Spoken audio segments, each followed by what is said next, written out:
Rawsonville plant. It's great to have you join us today, and thank you for coming to Ypsilanti to honor the work that we have been doing. Service to our country and our company runs throughout our veins, and when this crisis began, we all wanted to find a way to help create the equipment that the country needed to win. Our team has stepped up and worked tirelessly for a common cause. Our workers, both hourly and salary, have done their very best to put safety first, to stay safe, strong, and on the job. I do want to take a moment to ask our team members to remember all of our healthcare workers, first responders, essential workforce who have given their lives in order to serve and protect the public during this extraordinary challenge in our country. It has been a privilege leading this team, and I'm so proud to be part of the Ford Motor Company family, led effortlessly by Bill Ford. So without further ado, please help me give a standing ovation introducing our Executive Chairman of Ford Motor Company, Bill Ford.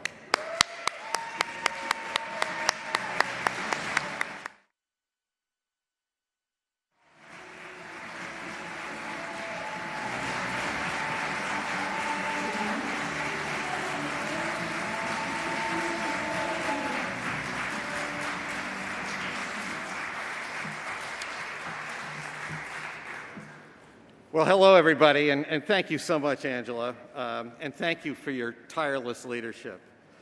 You and your team represent the very best of Ford. And welcome, Mr. President, to Ford's Rawsonville plant, and welcome to all our employees who are joining us today. Today's a big day for Ford, and it's an important time for our country. Normally at this plant, we assemble components and hybrid batteries for Ford cars and trucks. But for the past 6 weeks, our employees have been assembling machines to save lives. And as everybody here knows, Ford has always been a family business. But it's not just my family. Generations of Ford employees have punched in every day in plants like this one, building for America. And we take that trust very seriously. We have a special responsibility to take care of each other and this country, just like we've done for 117 years. In World War II, many of our workers went to fight overseas, and those who couldn't stayed to build war machines of all types needed to win the war, in plants just like this. In fact, President Roosevelt visited our Willow Run plant a few miles down the road to honor the Ford workers who were producing B-24 bombers during World War II. Ford was called the arsenal of democracy. Today, some of their grandchildren and great-grandchildren are building equipment to save lives and to protect our medical professionals and first responders. I'm deeply grateful to all of our employees in Rawsonville for stepping up and leading the way. When we paused our factories to keep our workers and their families safe, our teams began thinking about what they could do to serve their country. And just as they always have, our employees sprang into action. We are the most American automaker, employing more hourly workers in the U.S. than any other automaker.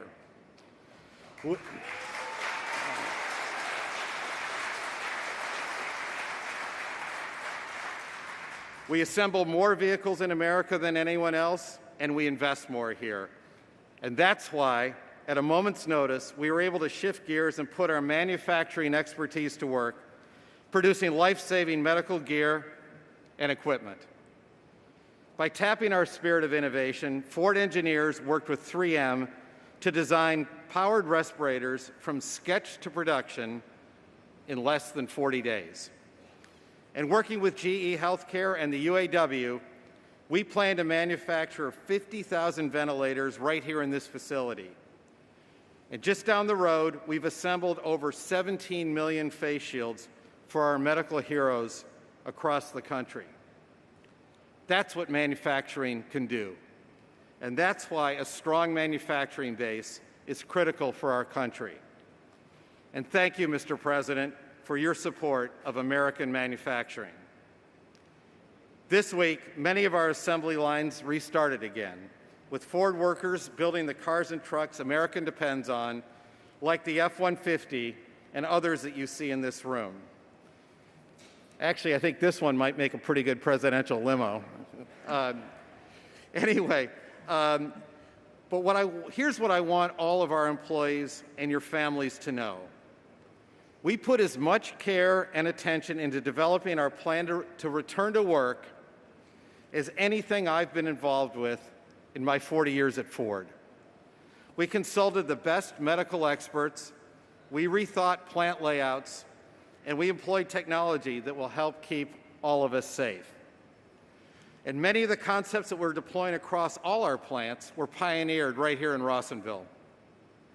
The many ways our 200,000 employees have stepped up to help each other and the world through this pandemic makes me very proud to call each and one of you a part of our Ford family.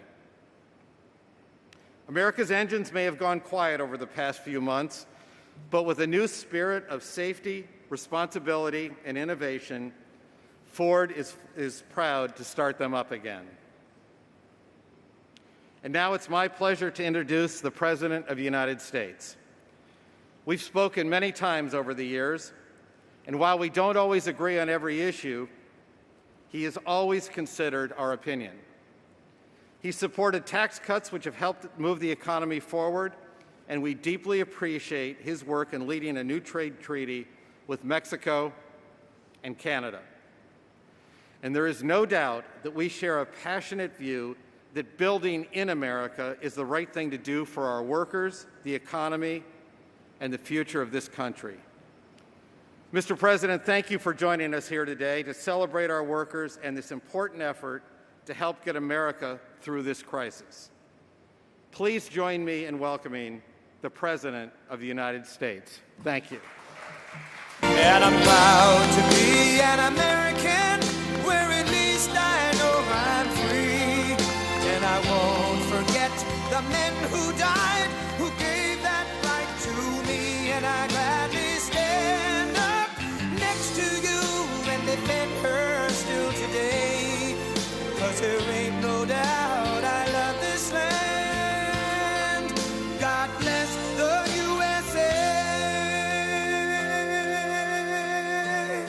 Well, thank you very much. I like that dais very much, actually. It's very special. Nice wood. Beautiful, like the dashboards on your cars, Bill, right? Absolutely. Thank you. And I just heard you're going to be having 2,000 more jobs right down the road for the Bronco, which is a big winner. That's great. Fantastic job. Thank you very much, Bill. Thank you. Thank you. It's right down the road. It's an honor to have Bill with us. Thank you very much. And I'm thrilled to be back in Michigan. We've done a lot of work in Michigan. A lot of plants are opening. A lot of plants stopped. We stopped them from closing, and we kept your workers here in Michigan and in the United States, different places, as you know, all over the United States. But it's an honor to do. It's one of the reasons I'm standing here. In fact, years ago, I was honored, long before I ever thought of the presidential situation. I was honored in Michigan, and I said, how come you're losing so much of your car business to Mexico and other places? And I asked that question very innocently. It was probably 10 years ago. The Man of the Year, they named me Man of the Year in Michigan. And I said, what's going on in Michigan? And we've stopped it. And thanks to a lot of great companies like Ford, a lot of things are happening here, and that's why I'm so honored when Bill mentioned the plant that you're going to be doing 2,000, and it's also a great success, the Bronco. So that's really, really big news. Thank you very much. Thank you. And I'm honored to stand on a factory floor operated by the incredible workers of Ford Motor Company.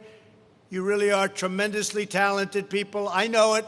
I'm not sure everybody in the world knows it, but a lot of people do, and they're all going to know it after this speech.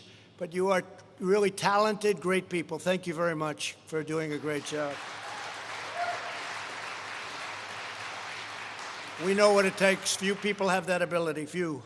In our nation's war against the invisible enemy, The hardworking patriots here today answered the call to serve. You proved that the American worker is built Ford, and you're built Ford tough. A great expression. You still use that expression, I think, Bill, right? That's a great expression. And let's see, can I use it for maybe myself? Built Trump tough. I don't know. They may say that's a takeoff. That's no good. You can't do that. And you've made really America proud, and you've made Ford proud. And America is very proud of Ford. Right here at the Rawsonville component plant, you're building a great medical arsenal to defeat the virus and cement America's place as the leading manufacturer and exporter of ventilators anywhere in the world. We're now getting calls from other countries, many other countries, both friend and foe, believe it or not. We get calls from foe, and we want to help them out too. And we're making thousands and thousands of ventilators. And I think we really sort of started right over here. We got a call very early on from Bill and the group. And this is incredible what's happened and what you've done. With your help, not a single American who has needed a ventilator has been denied a ventilator, not one. And as you remember, we took over empty cupboards. The cupboards were bare. And we got into the business of ventilators and testing and all of these other things. Now we've done 14 million tests. The second country is at 3 million and less than 3 million. Germany, South Korea, and they've done a good job, but we're at 14 million tests, and the tests are the best of all. But on behalf of our entire nation, I want to say thank you very much. Thank you very much for doing a great job. Driven by the love and sweat and devotion of everyone here today, we're saving lives, we're forging ahead, and as of this week, the beating heart of the American auto industry is back open for business. That started right away, didn't it? It starts right now. And you have all those supply chains coming in. They're going to come through. Because if they don't come through, just build the product right here, okay? Because, you know, that can happen too. But we heard that. It's a big story that we're starting with the cars now, and it's going to be a big success. In addition to many wonderful UAW workers, we're joined by Secretary Ben Carson, who's done a fantastic job. Where's Ben? Ben is here. Thank you, Ben. Where is he? Oh, there he is. Hi, Ben. Thank you, Ben. Thank you.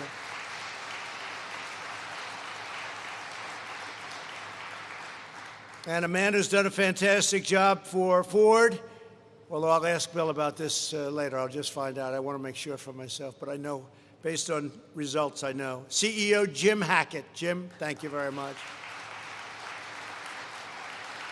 The word is yes, Jim. The word is great job. Great job. Plant manager Angela Weathers. Angela, thank you very much. That's a big job. That's a big job. Do you enjoy it? Yeah, great job. Fantastic. It's a big deal. And GE Healthcare U.S. and Canada President Everett Cunningham. Thank you, Everett. Thank you, Everett.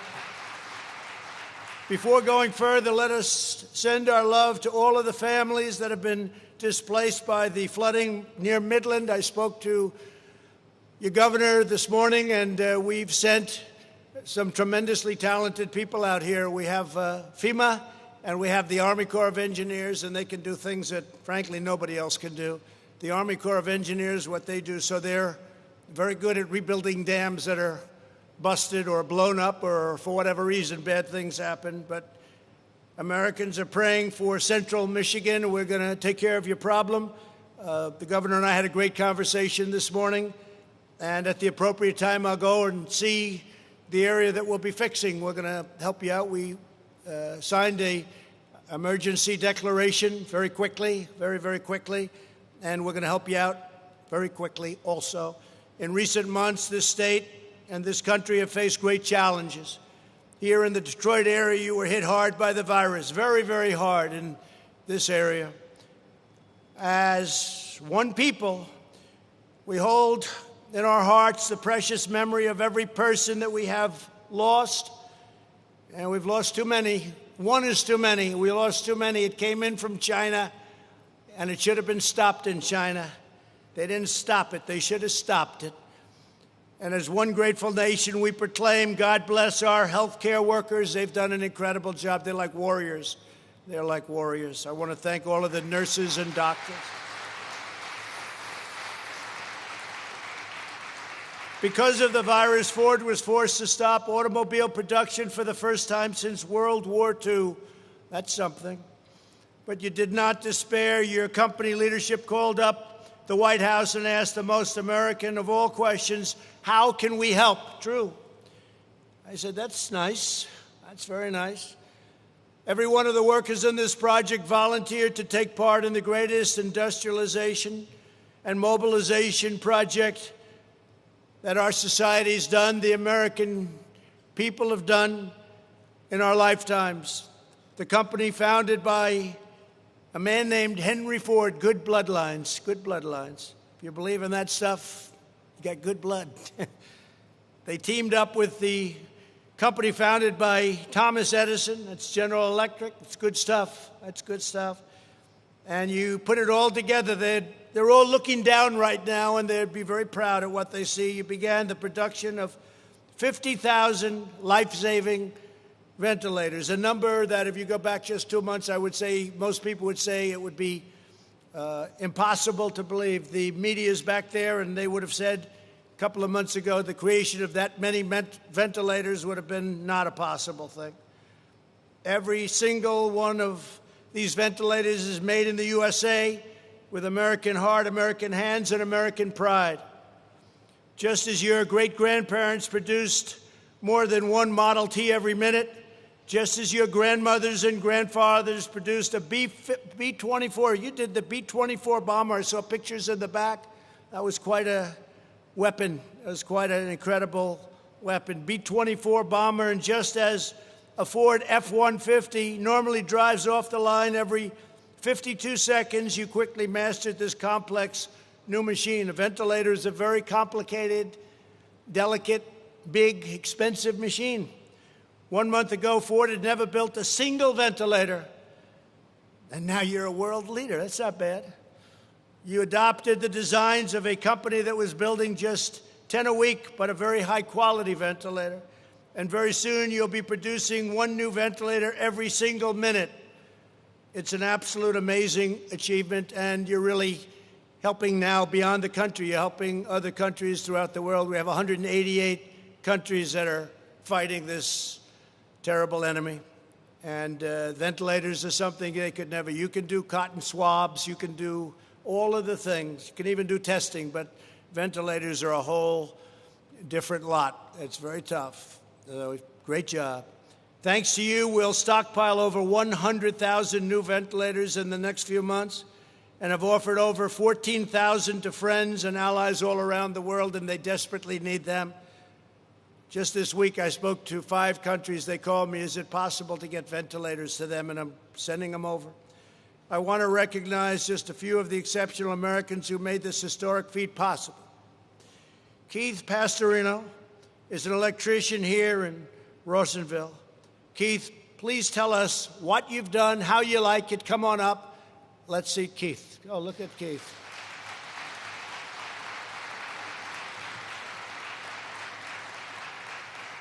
Thank you, Keith. I'd love to grab him and shake his hand, but I guess we can't do that, can you? Well, on behalf of Ford and the UAW, welcome, Mr. President. I'm Keith Pastorino. I'm an electrician. When I first heard the news that my plant was going to be building ventilators, it only took me a minute to get a hold of my UAW, and then I decided that this was my opportunity to serve my country. So on the first day as a volunteer, we went full speed, 7 days a week, 12 hours a shift. I would go home sore, bruised, had blisters, was bleeding, had trouble sleeping, just because of the pains of that day. But I kept coming back because this is a great nation. And I couldn't say that I'd be more proud of my coworkers for their efforts and their sacrifices to build these fine Ford ventilators, respirators, face masks, and face shields. Thank you. This has been an absolute honor and a blessing, and God bless you, sir. Thank you very much, Keith. Thank you. Thank you. Great job. Great people. We're also joined by Gary Brabant, a quality technician. Gary, come on up. Gary.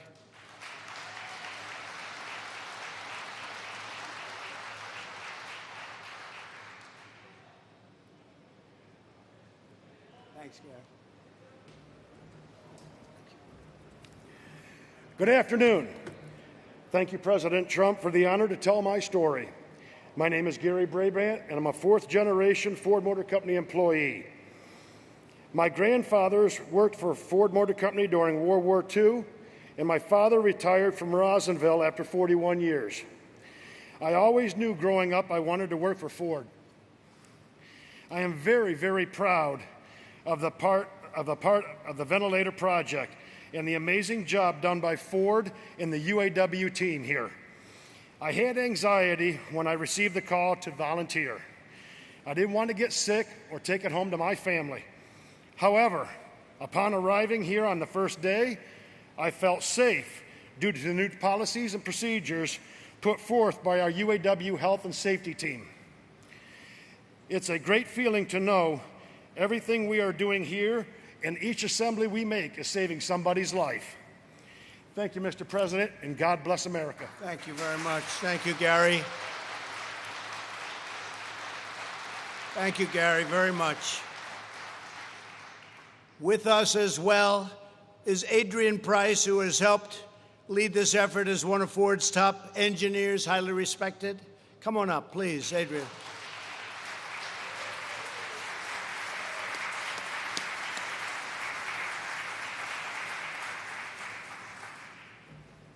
Thank you, Mr. President. Thank you.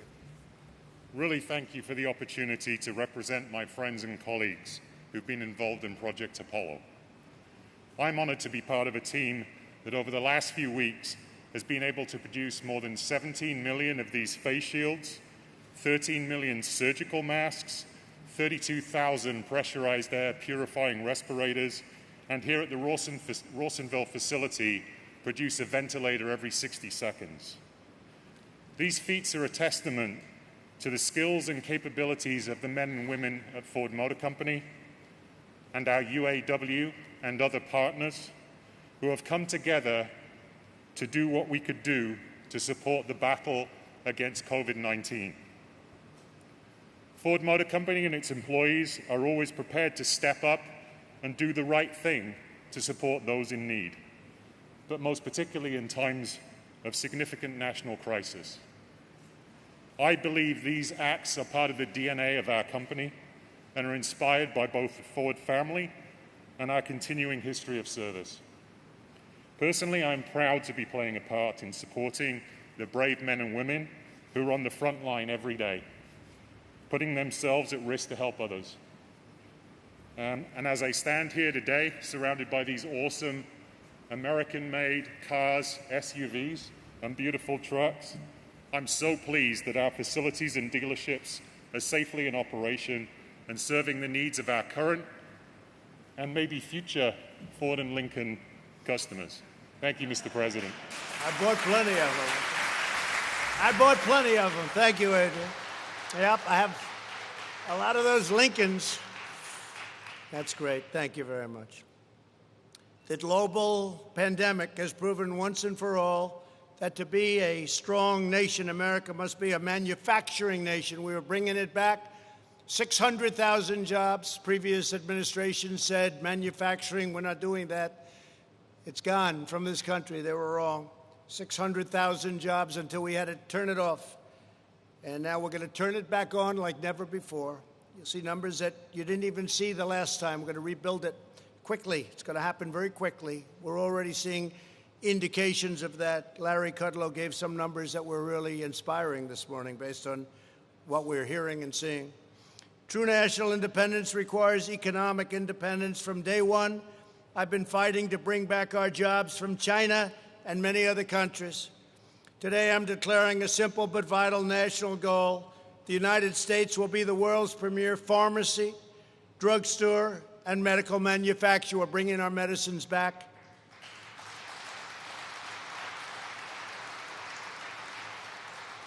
and many other things too. We must produce critical equipment, supplies, pharmaceuticals, technologies for ourselves. We cannot rely on foreign nations to take care of us, especially in times of difficulty. In previous decades, politicians shipped away our jobs, outsourced our supply chains, and offshored our industries. They sent them abroad, and we're bringing them back, and we've been doing that long before this crisis. We're bringing them back. That's why we have so many plants being built all over the United States that make a beautiful product called cars. Bringing them back. You see it. I told Prime Minister Abe of Japan, Shinzo, you got to get them back. We have many Japanese companies now building car companies here. I said, you got to bring them back. We've had deficits with all of these countries for years and years and years. They were ripping us left and right. We had no idea. We had no leader that understood what the hell was happening. But now you do. I said, you got to bring them back. We made a great deal with South Korea. We made a great deal. Japan, $40 billion Japan is putting into the United States, not to mention all of the plants that they're building. The South Korea deal was a terrible deal, and we made it good. Hillary Clinton actually made that deal. She said it's going to produce 250,000 jobs. And she was right. It produced 250,000 jobs for South Korea, not for us. Wasn't too good, was it? But we are bringing it all back to our country, and it started long before this happened. And maybe that's one of the reasons this happened.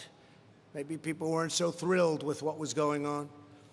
But we had the greatest year in the history of our country. We're going to have it again very soon. And this administration, we know that it matters where someone works on something and where something is made.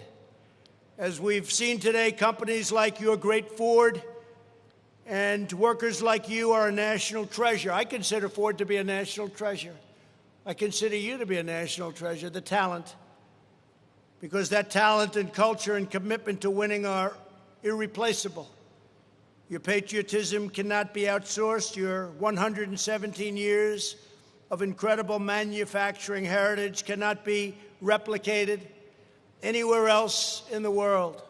The talent, I see the talent. I know what talent is. I understand your world and I understand your business. That's why in my administration we live by two simple rules: buy American and hire American.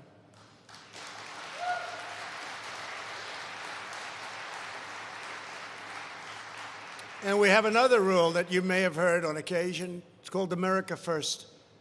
We didn't have America first. We had America last under previous presidents. They were more concerned with the world than they were concerned with their own country. My first week in office, I withdrew from the job-wrecking Trans-Pacific Partnership, which would have destroyed the auto industry. I don't know. I never asked you about that, Bill. I mean, I think you agree. Oh, you do? Would you please stand up and just nod that you agree? Your industry, Bill, would have been destroyed had that deal gone through. And not only yours, by the way, but other countries would have been very happy. So I don't know. I don't know how the hell these unions aren't endorsing Trump instead of the standard Democrat. A Democrat that doesn't even know where he is. We renegotiated the catastrophic deal with South Korea to preserve the protective tariff on foreign-made pickup trucks. You know, the chicken tax, they call it, right? You know what the chicken tax is? The most profitable thing you have. You know why? Because of the chicken tax that was expiring a year ago, and I got it extended. Because of that tax, it's one of the most profitable products. You live for that product, right? I kept my promise to replace the NAFTA disaster with a brand new USMCA, which is a fantastic deal for our country. Tough new requirements under the USMCA ensure more cars to be built in American plants by American labor, and even labor endorsed it. But, you know, the big thing is you're losing all your car industry. You weren't going to have a car industry left. Now people aren't going to be moving back to Mexico. They're not going to be moving back, and you're going to have it the other way. At the same time, we preserve our relationship. Mexico's actually been very nice. Our border is the strongest it's ever been. We're up to over 200 miles of brand new, beautiful border wall, and that 200 miles is pristine. Nobody comes through. This is a serious wall. It's a serious wall. And it's incredible what we've done there, too. We had among the best months we've ever had. And now when somebody comes across, we bring them back. We don't go through 5 years of litigation. In the other days, or the older days, not so long ago, if they stepped a foot into our country, they ended up, you had to be Perry Mason, you end up in a court case. And it took years. You'd release them into the country by law, and then you say, come back in 5 years for your trial. And only the very stupid people came back, about 2%. They didn't come back. Why should they come back? They were released into our country. We don't do that. We don't do that. And we want people coming into our country, but we want them to come in through merit, and we want them to come in legally. It's very important. I'll continue to fight for U.S. auto workers as we rebuild our economic strength. Our strategy for a phased and responsible reopening protects those lives, those American lives, those high-risk American lives from the virus, while allowing those at lower risk, such as young, healthy people, where they just have a much, much lower risk. We've learned a lot. You're a certain age, you have a problem with diabetes, or you have a problem with your heart, you're a prime suspect for this horrible disease. It's a terrible thing. So we've learned that young people do very well, incredibly well. Older people, especially older people that have problems, they don't do well at all. So we have to protect those people. And we want to get everybody now safely back to work, and we're going to do that. I spoke today about our churches. Our churches are closed, and I said to CDC, I had a great conversation. I said, our people want to go back to church on Sundays. And our churches want to take care of their parishioners, their people that go to worship. And you're going to see something come out very soon about opening up our churches. A permanent lockdown is not a strategy for a healthy state or a healthy country. Our country wasn't meant to be shut down.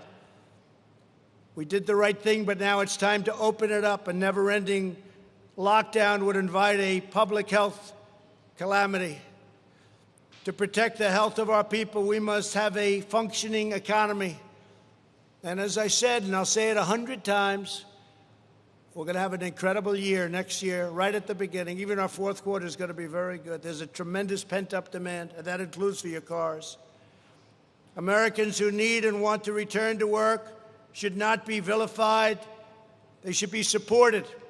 Unlike many politicians and journalists, for those who earn a living with their own two hands, working remotely is just not an option. You don't have the option of doing that. Our plan emphasizes safety and protection for returning employees. I want to commend Ford, along with General Motors, General Electric, Fiat Chrysler, and so many other companies, a lot of them in this area, for blazing a trail to safely restart America's economic engines. You are demonstrating that we can open our country while taking precautions like social distancing, daily medical screenings, strict hygiene. You can get tremendous numbers of very quick temperature checks. Who ever heard they aim a camera right there and 2 seconds later they tell you your temperature more accurately than the old days where you put it under your tongue for 2.5 minutes. This is a little better. But you get temperature checks. And I want to thank you all for leading America back to work. You look at states like Florida, Georgia, and many others where the numbers have actually gone down. They're open, but their numbers are going down, and very substantially down. With your help and our policies, this country is poised for an epic comeback. This is going to be an incredible comeback. Watch. It's already happening. Within the next year, we are going to be exceeding any expectation.